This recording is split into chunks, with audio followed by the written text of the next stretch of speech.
Hello, church. I hope that you are having a really good week this week as we get into the month of August. On Sunday, we talked about part of what's happening at the end of Mark chapter 10 and the first part of Mark chapter 11, where Jesus heals a blind man named Bartimaeus, who, even though he was blind, he could see better spiritually in some ways than most of the people around him, because he understood, at least to some extent, that Jesus was indeed the coming Messiah, the Son of David, as he called him. And then as the crowd surrounded Jesus, they worked his way up the hill and into the city of Jerusalem, how they chanted, Hosanna, blessed is he who comes, right? And so they understood that something powerful was happening, but their expectations were off key.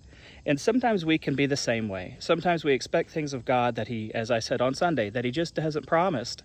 And we have to be careful about that. And so the best way to keep our expectations aligned in the way that's right, that the way that's healthy, and that's going to keep us confident and contented in this life is to be in Scripture and to listen to what Jesus says and watch what Jesus does and really pay attention to the promises he actually does make.